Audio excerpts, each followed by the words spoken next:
Yo, what is up guys? In this video I'll be giving you guys the best sensitivity and settings for chapter 6 season 2, and these are my personal settings that took my aim and turned it into this. Running away, bro. Where you going?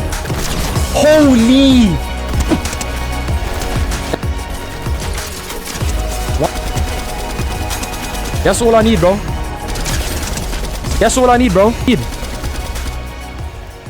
And now that you've seen what my aim looks like, let's just get into the video. But before we do that, keep in mind I am on keyboard and mouse, and I'm playing with the Gamma DS Hermes M5, a keyboard on screen with the Razer Dead Adder Essential. Now my DPI is 1000, and all I ask is can you subscribe, and let's get straight into the video. I'm playing on windowed full screen 1920 by 1080p. My VSync is off. My frames are 360 FPS. Sometimes it's inconsistent. My rendering is of course performance mode. When it comes to graphics, I play on 150%. My colorblind mode strength is 7, and my colorblind mode is try no.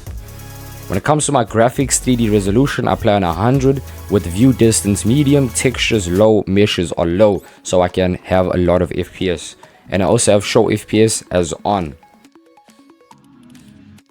Move to the audio. This is default for everyone just has different peripherals like mics, so mine is all my default stuff. My main volume is 74% with my picture in picture as 45%. Sound quality is high. Background music only has notifications. 3D headphones is off, and the most important thing here is the visual sound effects has to be on if you want to improve at Fortnite. Audio output device is as my default monitor, and licensed audio I have mute as I'm a content creator and I do not want to get copyrighted. Communication is always going to be different for everyone, as I said, because each one has their own different mics, computers, and different peripherals. But as we move on to the game section, I play on Middle Eastern servers, and yes, 220 ping, but I am using exit lag.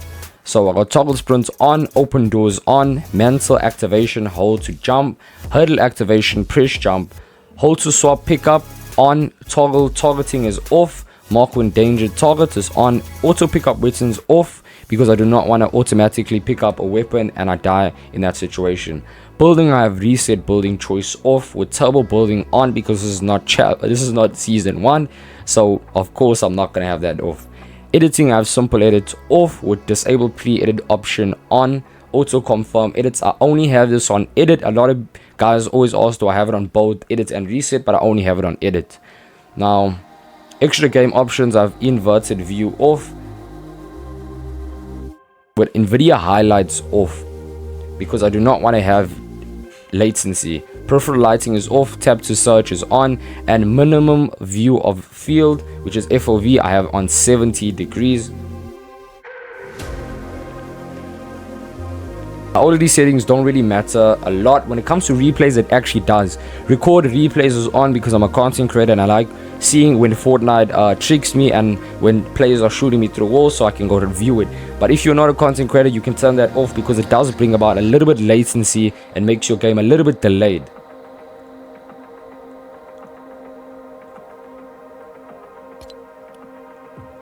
But now that we're moving to the reticle and damage the game UI, reticle is on with accumulation as my damage numbers. Damage number scale is 88%, with my HUD scale is 69. Now your HUD scale is basically the size of your weapons and your map, so I don't have that too big, so I can at least see my whole screen if there's enemies around.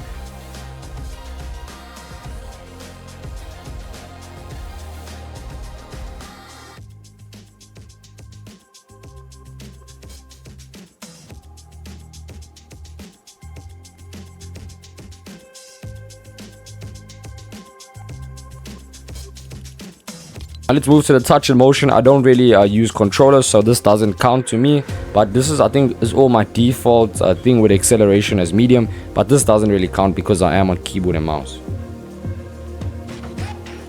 Now the most important thing is mouse and keyboard. I play on both 5.7 X and Y sensitivity, so my sense is consistent all around. Target sensitivity is 45% with scope sensitivity as 43.8. Building and editing, I have both the same as 175%. And first person mode I have 100%. Now the most important one is keyboard movement. I've been studying a whole bunch of different movements and I found that this one is the best basically out of Fortnite. The forward diagonal is 69 with the strafe angle is 90 on the dot. backwards diagonal angle is 155. Now this will basically give you some controller movement.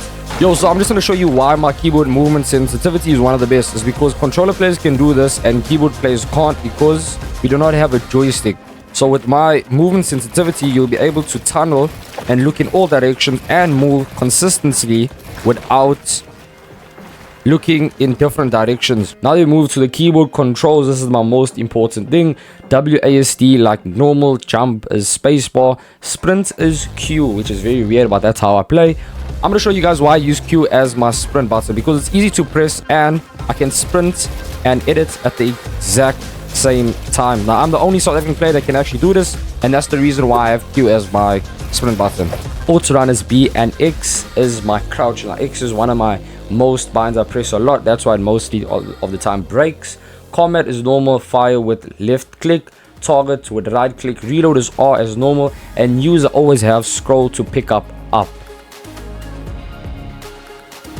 Now building, as I said, crouch is X, wall is my mouse button 4, floor is my mouse button 5, stairs is caps lock, and V is my roof. My trap is 3, and keep in mind I have this duplicated on the same button, so there's not a lot of latency.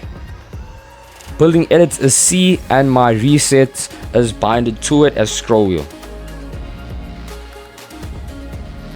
Now as we come to this section, this doesn't really matter a lot. You can always just customize this. Basically, this is only where your emote, your me sync is, your air controls are, your cars settings. So there's a whole bunch of different stuff here.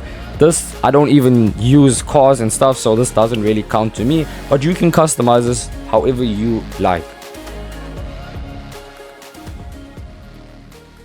Thank you guys so much for watching. Please make sure to smash the like and the subscribe button and have notifications on so you don't miss any of my videos. 80% of you guys are not subscribed, and I really hope this video helps you out in settings. But also keep in mind, it's about you being comfortable with your binds. So certain binds are not going to help you. What will help you is going into certain creative maps, battle royale or reload, and actually practicing in an in-game scenario. Thank you so much for watching, and I'll see you in the next video. Peace out.